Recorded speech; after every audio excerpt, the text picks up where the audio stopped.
बच्चों आज से अपन ऑनलाइन स्टार्ट कर रहे हैं, आपको पता ही है। हमने जो पुराना पढ़ा हुआ है उसमें हमने विमीय सूत्रों के उपयोग पढ़े थे। विमीय सूत्रों का पहला उपयोग हम पूरा कर चुके थे, जिसमें हमने क्या किया था, सूत्रों तथा समीकरणों की जांच। ठीक है, अब सेकंड हम उसका उपयोग आ चुका है, आपको लिखा दिए थे मैंने तीनों साथ में। सेकंड उपयोग क्या है, किसी भौतिक राशि, हमें एक भौतिक राशि दी जाएगी, उसका आंकिक मान दिया जाएगा, लेकिन वो किसी एक मात्रक पद्धति में होगा और हमसे बोला जाएगा कि दूसरी मात्रक पद्धति में उसका मान ज्ञात करो। जैसे मान लो हमें एमकेएस में दे रखा है मान और सीजीएस में पूछा जाएगा, या हो सकता है हमें सीजीएस में दे रखा हो एमकेएस में पूछा जाए, या हो सकता है हमें एमकेएस में दे रखा हो एफपीएस में पूछा जाए। तो इसके कई प्रकार के क्वेश्चन बनते हैं जो आपको सारे कराए जाएंगे। पहले आप समझ लो टॉपिक को। भौतिक राशि हमें दी जाएगी, उसका आंकिक मान हमें देंगे, कोई भी एक मात्रक पद्धति देंगे और हमसे पूछेंगे दूसरी मात्रक पद्धति में इसका मान बताओ। जैसे हमसे पूछ सकते हैं कि मान लो 10 मीटर पर सेकंड में कितने सेंटीमीटर पर सेकंड होते हैं। तो 10 क्या है, आंकिक मान, मीटर पर सेकंड क्या है, पहली मात्रक पद्धति, और पूछा है दूसरी मात्रक पद्धति में इसका मान कितना होगा। तो आंकिक मान हमें एक में दे रखा है और दूसरी पद्धति में हमसे पूछा गया है। ऐसे क्वेश्चन को अब हम करना सीख रहे हैं। तो ऐसे क्वेश्चंस को करने के लिए हमें पहले चाहिए फॉर्मूला। ठीक है, डायरेक्ट नहीं होगा, हमें एक फॉर्मूला निकालना पड़ेगा। फॉर्मूले को निकाल रहा हूं मैं, पहले उसको ध्यान से समझना। तो फॉर्मूले निकालने के लिए सबसे पहले ये देखो, आपको ये पता ही है 1 kg में कितने ग्राम होते हैं, 1000। 1 मीटर में कितने सेंटीमीटर होते हैं, 100। 1 घंटे में कितने सेकंड होते हैं, 3600। ऐसे आपको बहुत सारे रिलेशन होते हैं इस दुनिया में, ऐसे बहुत सारे रिलेशंस हैं। इनको मैं कॉमन अगर एक फॉर्मूले में लिखूं कॉमन, तो मैं फॉर्मूला बना रहा हूं N1U1 is equal to N2U2। बोलो बना सकता हूं या नहीं बना सकता। ये भी वही है, N1U1 is equal to N2U2। ये भी वही है, N1U1 is equal to N2U2। ये भी वही है, N1U1 is equal to N2U2। तो ये इस तरीके से मैंने एक फॉर्मूला यहाँ पर बना दिया। ये किसी भी भौतिक राशि का फॉर्मूला हो सकता है, लंबाई का, द्रव्यमान का, किसी का भी हो सकता है। तो ये किसी भी भौतिक राशि के लिए मैंने एक फॉर्मूला बना दिया। अब यहाँ पर मैं बात करता हूँ चारों राशियों की, कि ये चारों राशियां क्या क्या है। N1 क्या है, N1 दिख रहा है आपको, 1 है, आंकिक मान है ये। N1 क्या है, आंकिक मान। और ये जो है ये पहली मात्रक पद्धति है। 2 मात्रक पद्धतियां हैं, ये देखो ये एमकेएस है, किलोग्राम एमकेएस में होता है। किलोग्राम मात्रक जो होता है वो किस पद्धति में होता है, एमकेएस में। ग्राम किस में होता है, सीजीएस में। तो ये एमकेएस पद्धति है और ये सीजीएस है, हम समझ गए यहाँ पे। तो ये जो N1 है यहाँ पर, N1 ये कोई भी पहली मात्रक पद्धति, कोई भी हो सकती है, ये पहली मात्रक पद्धति का आंकिक मान है ये। ठीक है, N1। U1 क्या है, ये है पहली मात्रक पद्धति का मात्रक। N1 तो है आंकिक मान, U1 है मात्रक। अब मात्रक किलोग्राम भी हो सकता है, मीटर भी हो सकता है, आवर भी, कुछ भी हो सकता है। ये मात्रक हो गया। N1 U1 ये दोनों हो गए, बराबर N2U2। N2 क्या है, N2 है दूसरी मात्रक पद्धति। अब दूसरी मात्रक पद्धति आ गई, बराबर के इधर एक मात्रक पद्धति होती है, उधर दूसरी मात्रक पद्धति होती है। तो N2 है दूसरी मात्रक पद्धति का आंकिक मान। ये N2 हो गया, वो U2 है, U2 मात्रक है, ये है दूसरी मात्रक पद्धति का मात्रक। तो इस तरीके से बच्चों एक कॉमन फॉर्मूला हमारा बनता है। ये रिलेशन कुछ भी हो सकता है, ये हो सकता है, ये हो सकता है, ये हो सकता है, और भी हजारों रिलेशन है। इस तरीके से हम लिख सकते हैं कॉमन N1U1 बराबर होता है N2U2 के। N1 और N2 तो दोनों आंकिक मान होंगे, देखो यहाँ पे आंकिक मान लिखा हुआ है, और U1 U2 दोनों क्या होंगे, मात्रक होंगे। तो इस तरीके से हमने एक फॉर्मूला सबसे पहले यहाँ पर लिख लिया।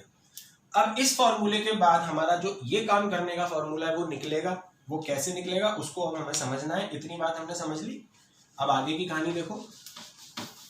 अब क्या है कि इसमें U1 और U2 है मात्रक, U1 और U2 क्या है, मात्रक है। अब मात्रकों से ही विमीय सूत्र बनते हैं, बनाए थे कि नहीं बनाए थे हमने। जैसे मीटर पर सेकंड, इसका विमीय सूत्र क्या बनेगा, इसका विमीय सूत्र बनेगा m0 L1 t-1 बनेगा। तो मात्रकों से ही तो बनते हैं विमीय सूत्र, तो ये भी एक मात्रक है, ये भी एक मात्रक है, तो यानी इसका विमीय सूत्र भी होगा। जिस तरीके से मीटर पर सेकंड का एक विमीय सूत्र होता है, उसी तरीके से हर मात्रक का एक विमीय सूत्र होता है। तो मैंने मान लिया इसका विमीय सूत्र है m की पावर a, l की पावर b और t की पावर c। लिख लिया, ये इसका मान लो विमीय सूत्र है। ये क्या है, ये भी एक मात्रक है। इसका जो विमीय सूत्र होगा वो मैं लिख रहा हूं m की पावर a, l की पावर b, t की पावर c। अब आप कहोगे सर आपने तो दोनों एक जैसे लिख दिए, ये तो दो मात्रक हैं U1 और U2, और आपने इनके विमीय सूत्र एक जैसे लिख दिए। तो मैं आपको एक बात बताऊंगा, मीटर पर सेकंड का विमीय सूत्र यही होता है m0 L1 t-1। अच्छा मुझे बताओ सेंटीमीटर पर सेकंड का क्या होगा। अगर आप सेंटीमीटर पर सेकंड का विमीय सूत्र निकालोगे तो भी बच्चों यही आएगा। तो ये MKS में मात्रक था चाल का, और ये CGS में मात्रक है चाल का। तो पद्धति को बदलने से विमीय सूत्र नहीं बदलता, विमीय सूत्र वही रहता है। तो आपने यहाँ पद्धति तो बदली, यहाँ MKS यहाँ CGS, पर ये क्या है, द्रव्यमान। किलोग्राम क्या है, द्रव्यमान, और ग्राम भी क्या है, द्रव्यमान। तो क्या इनका विमीय सूत्र बदल जाएगा, नहीं बदलेगा, क्योंकि ये बराबर में है। बराबर का मतलब है ये दोनों राशियां एक जैसी हैं, बस इनकी पद्धतियां अलग अलग हैं। अगर ये MKS है और ये CGS है होने दो, लेकिन दोनों का मात्रक तो सेम ही होगा। सेम का मतलब एक ही राशि का होगा। अगर यहाँ बल है तो यहाँ भी बल होगा, अगर यहाँ द्रव्यमान है तो यहाँ भी द्रव्यमान होगा। हम ऐसे थोड़ी लिख सकते हैं कि 1 किलोग्राम बराबर 1000 मीटर, ये लिख सकते हो क्या, ये नहीं लिखा जा सकता। द्रव्यमान को लंबाई के बराबर कर रहे हैं हम, तो हमें तो बेवकूफ समझेंगे लोग, बात कहेंगे कि द्रव्यमान को तुमने लंबाई के बराबर कर दिया। द्रव्यमान द्रव्यमान के बराबर होता है, लंबाई लंबाई के बराबर होती है। इसका क्या मतलब है, ये दोनों मात्रक एक ही राशि के हैं, इसलिए इनका विमीय सूत्र एक ही होगा, अलग अलग नहीं होगा। हाँ, लेकिन फिर भी एक अंतर जरूर होगा। अंतर A-B-C में नहीं होता, अंतर द्रव्यमानों में होता है। यहाँ पे द्रव्यमान हो सकता है किलोग्राम में हो, यहाँ पे द्रव्यमान हो सकता है ग्राम में हो। यहाँ लंबाई हो सकती है मीटर में अगर ये MKS है, और लंबाई यहाँ अगर ये CGS है तो सेंटीमीटर। तो हमें यहाँ पे इसको डिफरेंस करना पड़ेगा, ये डिफरेंस जरूर करना पड़ेगा। इसकी घातों में कोई डिफरेंस नहीं आएगा, लेकिन यहाँ पर जो लंबाई है वो मीटर में है, यहाँ पे जो लंबाई है वो सेंटीमीटर में है। तो यहाँ दोनों को L लिखना गलत है, इसको L1 लिखो, इसको L2 लिखो। L1 का मतलब हो गया मीटर और L2 का मतलब हो गया सेंटीमीटर। तो इस तरीके से हमें इन राशियों को अलग अलग लिखना है, M1 L1 T1, लेकिन इनकी घातों को बराबर लिखना है दोनों ही फॉर्मूले में, क्योंकि ये एक ही राशि के विमीय सूत्र हैं। ठीक है। हाँ, ये जरूर है, यहाँ द्रव्यमान किलोग्राम हो सकता है, यहाँ ग्राम हो सकता है, यहाँ लंबाई मीटर हो सकती है, यहाँ सेंटीमीटर हो सकती है। अब यहाँ समय तुम बोलोगे सेकंड ही होता है, होने दो, पर हम तो अलग अलग ही लिखेंगे। हो सकता है सेकंड की जगह वो आपको आवर दे दे, तो यहाँ पे भी अलग अलग लो। तो M1 L1 T1, M2 L2 T2, लेकिन इनकी पावर ABC। अब अगर ये दोनों मान मैं यहाँ रख देता हूं, तो N1 U1 का मान है M1 की पावर A, L1 की पावर B, T1 की पावर C। N2 और U2 का मान क्या है, U2 है यहाँ पर, ये पूरा वैल्यू ये डाल देंगे, M2 की पावर A, L2 की पावर B, T2 की पावर C। अब आपको ये समझना है हमसे पूछा क्या जाएगा, ये तो इक्वेशन इससे ये आ गई। अब आपसे ये पूछा गया था, देखो मैंने बताया था आपको थोड़ी देर पहले, 1 किलोमीटर पर आवर में कितने मीटर पर सेकंड होते हैं, आपसे ये पूछा जाएगा। जैसे मान लो आपको दे दिया 1 किलोमीटर पर आवर में कितने मीटर पर सेकंड होते हैं, तो आप बता सकते हो इन चारों में से आपसे क्या पूछा गया है। N1 पूछा गया है क्या, N1 तो 1 है। क्या U1 पूछा गया है, नहीं, U1 तो किलोमीटर पर आवर है। इज इक्वल टू पूछा गया है, इज इक्वल टू तो इज इक्वल टू है। N2 पूछा गया है, बिल्कुल N2 की जगह पे क्वेश्चन मार्क लग रहा है, और ये U2 है लास्ट वाला। तो हम समझ गए कि इस पूरे में हमसे N2 निकालने के लिए बोला गया है, तो हमें ये फॉर्मूला किसका निकालना पड़ेगा, N2 का। तो N2 का यहाँ से जो फॉर्मूला निकलेगा वो क्या निकलेगा, देखो N2 को यहीं छोड़ा मैंने और ये पूरा जो है ये डिवाइड में यहाँ पर अपॉन में चला जाएगा, तो ये हो जाएगा N1 M1 की पावर A L1 की पावर B T1 की पावर C, डिवाइड में ये चला गया M2 की पावर A L2 की पावर B T2 की पावर C। क्लियर हो गया कहानी। यहाँ N2 छोड़ के इसको अपॉन में ले गए, ये आ चुका है। अब यहाँ से N2 का पूरा फॉर्मूला बना रहा हूं मैं N1। अब देखो ये M1 की पावर A है, ये M2 की पावर A है, तो हम दोनों की whole power M1 upon M2 की होल पावर A लिख सकते हैं। यहाँ पर L1 की पावर B है, यहाँ L2 की पावर B है, तो हम लिख सकते हैं L1 अपॉन L2 की पावर B। जब दोनों की पावर सेम होगी तो हम होल पावर लगा देंगे। यहाँ पर T1 की पावर C है, यहाँ पर T2 की पावर C है, तो हम क्या लिख देंगे T1 अपॉन T2 की होल पावर C। तो ये बच्चों हमारे पास पूरा N2 का एक फॉर्मूला आ गया N2 को फाइंड करने का। अब आप समझ गए, एक मान दिया गया है, दूसरा पूछा गया है, मतलब हमसे N2 पूछा गया है, तो N2 का फॉर्मूला बन गया। इसको कैसे न्यूमेरिकल्स में लगाते हैं वो अभी मैं आपको एक न्यूमेरिकल बताऊंगा। एक बार मैं वापस रिपीट कर रहा हूं, किसी भी भौतिक राशि के लिए कॉमन फॉर्मूला N1U1 बराबर N2U2, ये लिख सकते हो। U1 U2 यहाँ मात्रक थे, N1 N2 दो आंकिक मान थे। आंकिक मान का मतलब 10 20 50 ऐसा अंक, और U1 U2 मात्रक, किलोग्राम मीटर कुछ भी हो सकता है, मीटर पर सेकेंड न्यूटन। अब N1 और N2 तो आंकिक मान थे, इनको हटाओ, U1 U2 थे मात्रक। हर मात्रक का एक विमीय सूत्र होता है, तो मैंने U1 का एक विमीय सूत्र लिख दिया, M1 की पावर A L1 की पावर B और T1 की पावर C। U2 का भी मैंने विमीय सूत्र लिख दिया, M2 की पावर A L2 की पावर B T2 की पावर C। अब आपको दो चीजें समझनी है, ABC एक जैसा रहेगा क्योंकि ये राशियां समान है, ये बराबर में है, बराबर में समान राशियां ही होती हैं हमेशा, अलग अलग नहीं हो सकती, इसलिए इनकी विमाओं को चेंज नहीं करना। हाँ, द्रव्यमान अलग अलग हो सकता है, द्रव्यमान किलोग्राम ग्राम हो सकता है, मीटर सेंटीमीटर हो सकता है, आवर सेकंड हो सकता है, मिनट सेकंड हो सकता है। तो हमें इन द्रव्यमानों को, लंबाइयों को और समय को अलग अलग कर देना है, लेकिन पावर को अलग अलग नहीं करना, पावर को वही रखना है। अब ये दोनों मान अगर हम यहाँ चिपका देते हैं तो हमारे पास ये फॉर्मूला आ जाता है। इसमें से हमें N2 को फाइंड करना है, तो ये अपॉन में क्योंकि मल्टीप्लाई था इधर डिवाइड में चला जाएगा, और इस फॉर्मूले के आधार पर हम इजीली, क्योंकि दोनों पावर सेम होती है तो हम होल पावर लगा सकते हैं। ये हमारा नेट फॉर्मूला आ जाएगा जो हमें इस सेकंड वाले प्रोसेस को करने में हमारी मदद करेगा। तो ये तो आप समझ गए कि किस तरीके से हमने छोटा सा डेरिवेशन किया और एक फॉर्मूला हमें मिल गया। अब इसके न्यूमेरिकल कैसे आते हैं वो देखो। जैसे एक क्वेश्चन आपको दिया गया है, मान लो कि 1 न्यूटन को डाइन में परिवर्तित कीजिए, ये आपको एक क्वेश्चन ऐसा दिया जाएगा, ठीक है। 1 न्यूटन को डाइन में परिवर्तित कीजिए, ये आपको या तो पता होना चाहिए तो ज्यादा बढ़िया, और पता भी होगा। न्यूटन किसका मात्रक है मैंने बता भी रखा है, ये बल का मात्रक है। किसका मात्रक है? ये बल का। लेकिन कौन सी पद्धति में? MKS या SI, कुछ भी बोल लो, ठीक है। तो MKS पद्धति या SI पद्धति में जो मात्रक है न्यूटन, वो किसका है? बल का। ये बात हमें पता है। एक बात और पता कर लो, जो डाइन है ये भी बल का मात्रक है, लेकिन ये है CGS पद्धति में। कौन सी पद्धति में? CGS पद्धति में। तो मतलब हमें क्या क्या पता चला? ये राशि बल है। कौन सी राशि है ये? बल। मतलब इस जो क्वेश्चन है इसमें बल की बात हो रही है, और हमें दे रखा है मान किसमें? MKS में, और हमें निकालना किसमें है? CGS में। ये भी बात हमें पता चल गई, राशि पता चल गई, बल ये पता करना जरूरी है। फर्स्ट स्टेप में आपको राशि ही पता करनी है।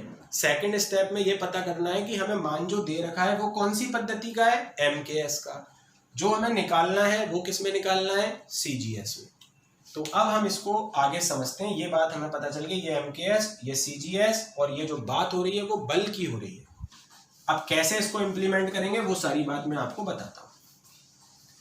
सबसे पहले आपने राशि, फर्स्ट स्टेप, मैं स्टेप वाइज चलूंगा, ये मेरी है स्टेप फर्स्ट। फर्स्ट स्टेप में जो राशि मेरे को समझ में आ गई, क्वेश्चन को पढ़ के उसका विमीय सूत्र लिख लूंगा मैं, बल का विमीय सूत्र। ये मैंने आपको टॉप 10 में बताया था, तो इसलिए आपको याद भी होना चाहिए m1L1T-2, ये बल का विमीय सूत्र हो गया। अब ये लिखने के बाद मैं m की जो पावर है उसको a लिख लूंगा, m की पावर 1 है तो 1 को क्या मान लूंगा मैं a, l की जो पावर है उसको b मान लूंगा और जो t की पावर है उसको c मान लूंगा। समझ गए? ये पहला काम हो गया। पहले जो भी राशि है उसका विमीय सूत्र, वो राशि कहां से समझ में आएगी? इस क्वेश्चन के अकॉर्डिंग। बल का विमीय सूत्र m1L1T-2। अब m की जो भी पावर है उसको a लिख लो, l की जो भी पावर है उसको b लिख लो और t की जो भी पावर है उसको c लिख लो। ये पहला काम कंप्लीट। स्टेप सेकंड देखो, सेकंड स्टेप में अब मुझे यहां पर एक कॉलम बनाना है। पहली मात्रक पद्धति ऐसा लिखूंगा यहां, और यहां पे लिखूंगा मैं दूसरी मात्रक पद्धति। अब पहली कौन सी होती है? जो हमें दी जाती है, गिवन। यहां पे मैंने ब्रैकेट में क्या लिख दिया? गिवन। पहली किसको मानोगे? जो आपको दे रखी है। दूसरी किसको मानोगे? जो आपको अज्ञात है, अननोन, अज्ञात, जिसे ज्ञात करना है। ठीक है। अच्छा, ये न्यूटन है। पहले में क्या है? न्यूटन। न्यूटन किसका मात्रक था? बल का। कौन सी पद्धति में था? MKS। तो यहां लिख देंगे MKS। और डाइन बल का था, लेकिन कौन सी मात्रक पद्धति में था? CGS। तो यहां क्या लिख देंगे? CGS। तो ये हम समझ गए, पहली मात्रक पद्धति MKS हो गई और दूसरी CGS हो गई। अब हम क्या करेंगे? अब हम यहां पे लिखेंगे द्रव्यमान, लंबाई और समय और N1। ये चार मान हमें यहां लिखने हैं। और चार मान ये के यही M2, L2, T2 और N2, ये चार मान यहां लिखने हैं। ये हमारा पूरा कॉलम बन जाएगा। पहली मात्रक पद्धति जो दे रखी होती है, दूसरी जो ज्ञात करनी होती है। जो दे रखा था वो MKS में था तो यहां MKS लिख दो, जो ज्ञात करना है वो CGS में ज्ञात करना है तो यहां CGS लिख दो।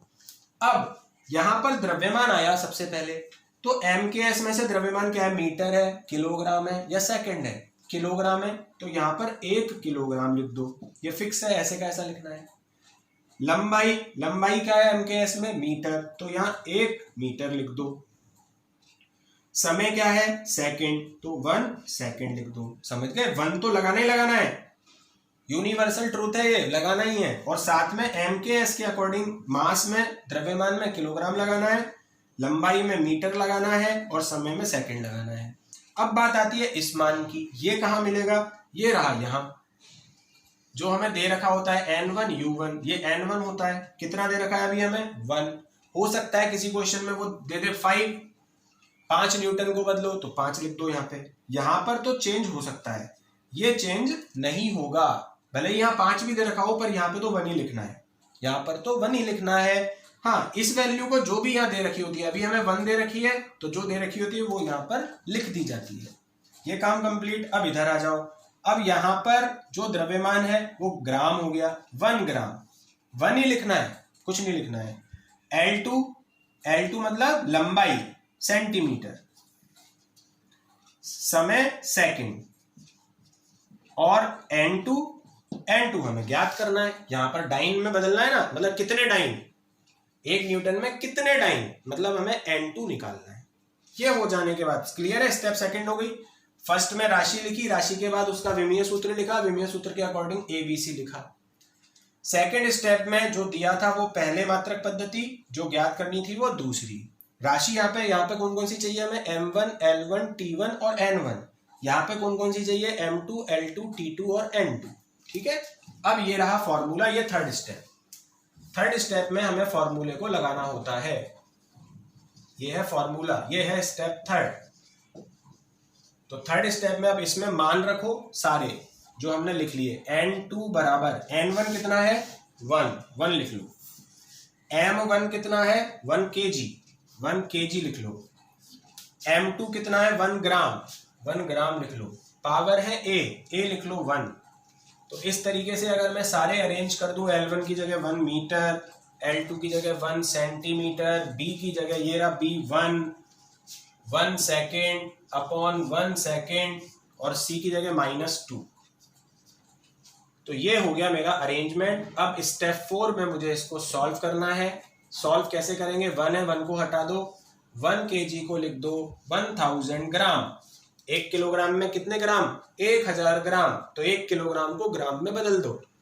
फिर 1 ग्राम पावर 1 मीटर, 1 मीटर को सेंटीमीटर में बदल दो। 100 सेंटीमीटर अपॉन 1 सेंटीमीटर पावर 1। ये सेकंड से सेकंड कट कर दो। काट दिया, सेकंड से सेकंड कट गया, यहां पर बचा 1। अब 1 की पावर कितनी भी हो, चाहे 1 की पावर -2 हो या कुछ भी हो, कि ये 1 बचा अगर ब्रैकेट के अंदर, तो इसकी कोई सी भी पावर हो 1 ही आएगा। 1 की कोई सी भी पावर 1 ही होती है। ठीक है, ये एक देखो क्या किया, 1 kg को पहले इसमें इस वाले फॉर्मूले में यहां से वैल्यू डाल दी, वैल्यू डाल के ये आ गया। फिर 1 किलोग्राम को क्या लिखा? 1000 ग्राम। 1 मीटर को क्या लिखा? 100 सेंटीमीटर। सेकंड को सेकंड से काट दिया ऐसे का ऐसा। 1 की पावर कुछ भी हो 1। अब ग्राम से ग्राम कट गया, सेंटीमीटर से सेंटीमीटर कट गया, तो N2 कितना आ गया? यहाँ पे तो 1000 की पावर 1 है मतलब 1000, और यहाँ 100 की पावर 1 है मतलब 100। तो अगर हम देखें कितने जीरो है? 5। तो 10 की घात कितनी हो गई? 5। तो ये हमारे पास N2 आ गया 10 की घात 5। अब हम अपना आंसर लिखेंगे लास्ट में। ये निकल जाने के बाद हम आंसर भी बताएंगे। हम लिखेंगे 1 न्यूटन जो हमें दे रखा था उसमें 10 की घात 5 डाइन होते हैं। This is the answer. 1 Newton में कितने डाइन आ गए? 10 की घात 5 डाइन आ गए। तो ये देखो इस तरीके से इसका क्वेश्चन स्टेप 1, स्टेप 2, स्टेप 3, यहां से हो गई स्टेप 4, जिसमें हमने सॉल्व किया इसको पूरा। फॉर्मूला है, फॉर्मूले में वैल्यू डाली, वैल्यू डाल के किलोग्राम को ग्राम, मीटर को सेंटीमीटर में बदला और इसको पूरा सॉल्व करा। लास्ट में आंसर ये जरूर लिखना, यहां तक मत छोड़ना, ये आंसर अपना सेपरेटली लिखा जाता है। तो ये पूरा एक क्वेश्चन है जो होता है इसका। अब मैं आपको एक प्रैक्टिस के लिए दे रहा हूं। ये आपको क्या करना है बच्चों, ये आप खुद करोगे और इसका एक फोटो खींच के मुझे व्हाट्सएप पर भेज देना। मैं देख लूंगा कि आपने इसमें कोई गलती तो नहीं की है। ठीक है, ये है 1 जूल को अर्ग में बदलना है। ये क्वेश्चन मैंने आपको बना दिया। 1 जूल को अर्ग में परिवर्तित कीजिए। ये मैं बता देता हूं, जो जूल है ये कार्य का मात्रक है। अभी तो बल था इसमें, न्यूटन और डाइन। अब जूल और अर्ग ये कार्य का मात्रक है MKS पद्धति में, और अर्ग भी कार्य का मात्रक है CGS पद्धति में। तो ये समझ गए कौन सी राशि है? कार्य। और बदलना क्या है? MKS को किस में बदलना है? CGS। यहाँ पे भी हमने MKS को CGS में ही बदला है। तो अभी मैंने आपको एक क्वेश्चन बस ऐसा ही दिया है, बस मैंने राशि बल की जगह क्या कर दी है? कार्य। तो बल की जगह इसमें कार्य लिख के फिर इसको सॉल्व करो। लास्ट का आंसर जो भी आए मुझे बताना और एक फोटो मुझे भेज देना, मैं एक बार चेक कर लूंगा।